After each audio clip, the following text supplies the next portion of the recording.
What's up, guys? We're here at the Rtisan Podcast. I'm very lucky, extremely lucky, and overjoyed to have the world-famous Benny Green here at Columbia College. Thank you, sir. Thank you, Jeremy. Yeah, absolutely. I can't believe this happened. I was walking into school and I saw this gentleman getting out of was it Uber or a taxi, something like that? And I was like, man, that guy looks real familiar.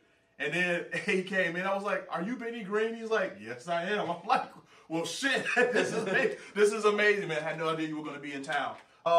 So what new things are you doing nowadays? Man, I know you have a very extensive history of playing a lot of traditional jazz. Are you still doing that type of thing? I appreciate you asking. I'm very dedicated to straight ahead jazz, bebop, hard bop. Right. And my new album, which I just recorded, which is coming out in October, is actually a real, I don't want to say a change of pace, but it's an expansion for me. I've included vocals and not just a lead voice, but I've stacked the vocalist, Veronica Swift, who I mentioned. Sometimes like two horns, like a trumpet and alto saxophone. I've done it like a trumpet and tenor saxophone, and three parts as well. And I'm also adding flute and alto flute, also in combinations, not just the two of them. I'm going to have them stacked, playing even 5-note voicings. And I'm playing a little bit of Rhodes as well, augmented with the straight acoustic piano, bass, drums trio. So it occurred to me recently, I wonder if some folks will be thinking that I was trying to go commercial, because that's so not the case. This all occurred organically.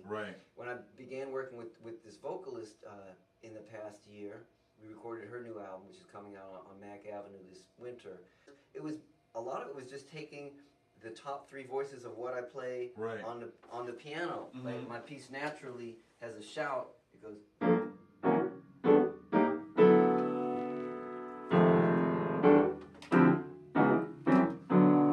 From there, and I just ended up giving her.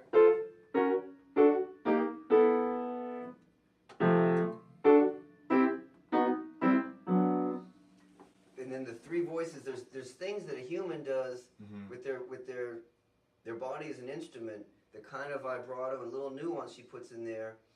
It takes these absolute notes on the piano. There's an attack and then the tone and a decay, and it gives it this whole other kind of form. And you do that in three parts. It comes alive. There's a piece I wrote inspired by Donny Hathaway. It's called Donny Hathaway. And I was hearing Rhodes on there. It's kind of inspired by his Valdez in the Country from Extensions of a Man. And I'd been hearing the sound of a flute, and Ann Drummond, who's a really serious flautist, had recorded a couple of my originals with me on piano, and that was my first time at her record date, which was 5 years ago or so, really working with flute in a jazz setting. And again, the timbre of it just really opened up everything for me. It was so much fun comping with her, so I had it in mind to combine the C flute and alto flute in different ways. And the music takes on like such new dimension. So I just wanted to clarify, in terms of like the theoretical sense of what I'm doing in terms of orchestration, it's nothing really that groundbreaking. But certainly for me, my sound has been established. It's generally oriented around a piano trio. Other thing too, I want to bring more women into the music. They got to be able to deal. I hear you. But it's really important, I think, as humans playing music, that we bring in restore that balance of male and female. They nurture us, and somehow as guys, when there's a woman in the band, you somehow, just inherently being male, you want to tune in more. You want to connect. No, I know you mean. You know what I'm saying? I know you mean. So it inspires the music in like very wholesome ways, I think. Louis did a bunch of sides with Ella. What a combination! Yeah, oh my God, man, so good. And they're flirting with each other and teasing. Absolutely. And they share it with the whole world. You can take it in your bedroom and listen to it. It makes music sexier. It does. What is that, man?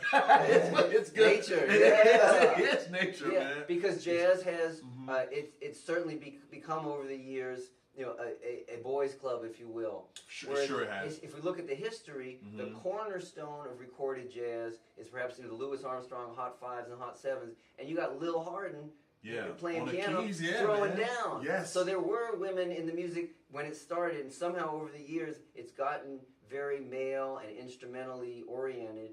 Mm-hmm. And I really see this moment in time, right here and now that we're speaking, female leadership is really coming on as has been overdue for centuries. Yeah. And it makes a good man stronger. I agree with that 100%, Thank you. man. I'm so glad you said that. And we didn't try to work this out ahead of time. This is just us being honest here, man. There's never been more jazz education than what it is right now. Right. Never. But I don't know that that's always a good thing. Right. You know, I feel like jazz has become very academic. Right. And I don't know that that was what jazz was ever supposed to be. Right. You know, it's not dance music anymore. Mm-hmm. And I think that's turned off a lot of people because I have a theory.